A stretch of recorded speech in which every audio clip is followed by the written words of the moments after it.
Hi guys! Ito po ang New Year celebration ko.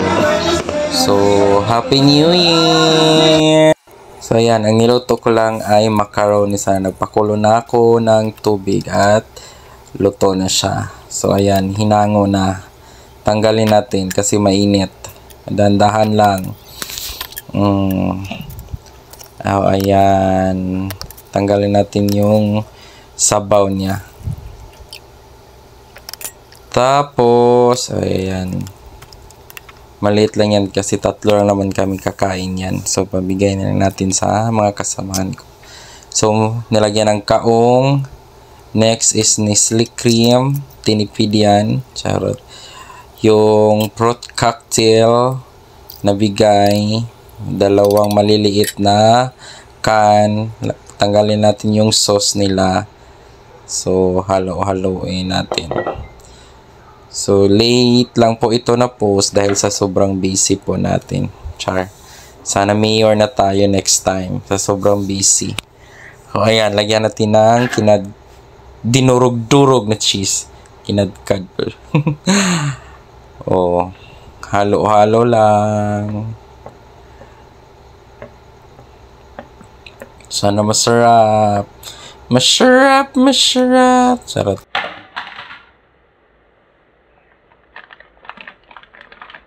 Lagyan natin ng resin. Buhos mo na yan. Oh, huwag mo lang dahan-dahanin. Para mas malaming itim. Bilisan mo na. Tagal-tagal naman. May nitira pa. Kasi may gagawin ako para sa next day. So, condense na 1 can lang. Hindi natin yung kayang sobrang tamis. Tamang-tama lang.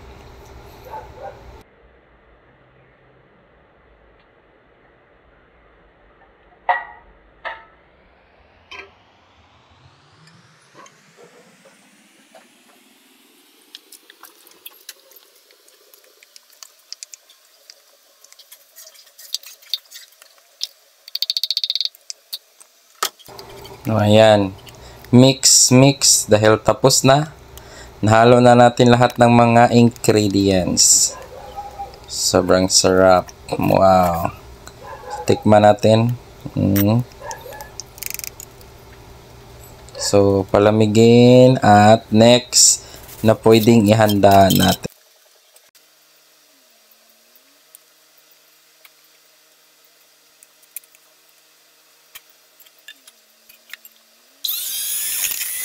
Na gagawin natin ay mango float. So, ginamit ko yung pamparami ng Nestle cream. So, first time ko yung ginamit. In-order ko yan sa Shopee. So, 1 can is condensed milk and isang Nestle cream lang. Isang cream lang naman yung ginamit ko. So, try natin gamitin para kung paano dumami. Pina-chill ko muna yan.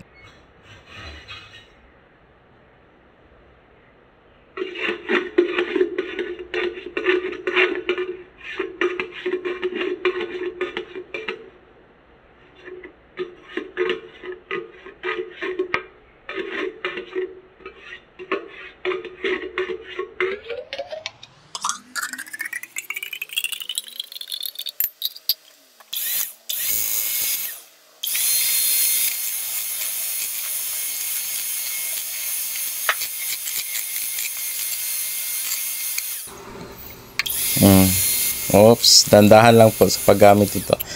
Iwas kuryente at masaktan. Hiwain natin yung mangga. Ang ginamit ko lang parang 1 kilo lang ata. Parang 4 na piraso lang ata to. 4 na piraso. Dahil gusto rin nilang kumain ng mango float na gawang-gawa ko.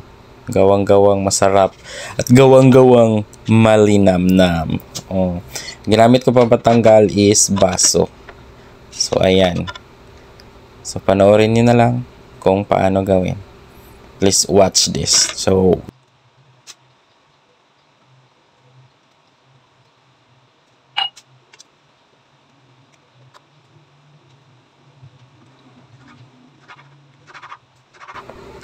So, cut into smallest part. Charot lang.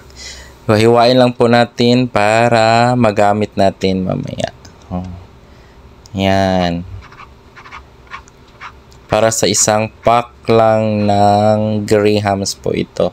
Yung ginamit ko. At saka, yung grahams ko, para mas masarap. Mas masarap. Parang nilagyan ko siya ng gatas para medyo siya, hindi matigas pagkain natin. So yan, so buksan na natin at ito na yung una nating gagawin. Lagay natin sa gatas at flex. Charot. So, yan lang. At maraming salamat. See you in kainan. Ganyan lang pala. Para hindi matigas pagkain. Para hindi na siya masyadong pagkasyahin lang natin. Kinasya. So, lagyan ng cream.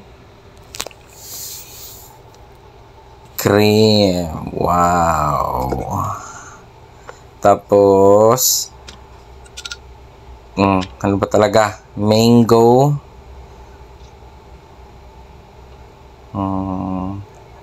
Nice slice. At saka, next niyan is yung crunch na grahams. So, ganyan lang. At hanggang mapuno siya. Dalawa lang atang nagawa ko niyan. So, tikman natin yan. So, gawa na rin kayo.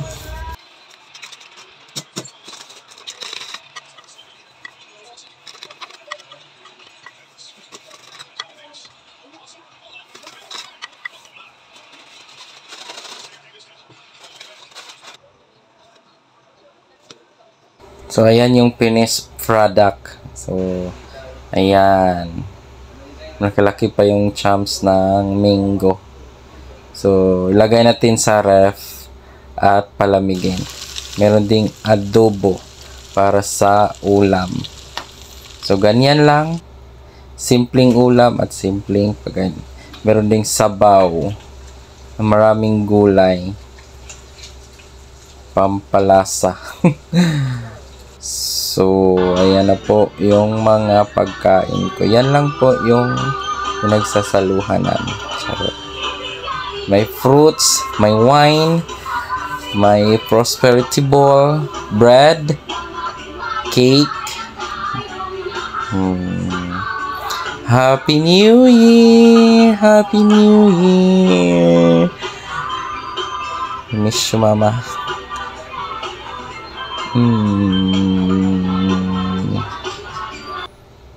Kapag handa ko, pwede ko kumain sa bahay. Dito ako kumain kasi masarap sila. Sa bahay ng pinsan ko mayroong litsonan at ito po yung mga pagkain.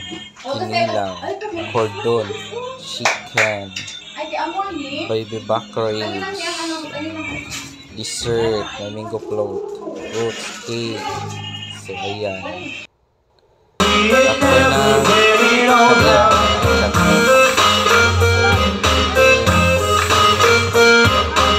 salubong. Ito na, Happy New Year everyone! Thank you! May nagpaputo ka na!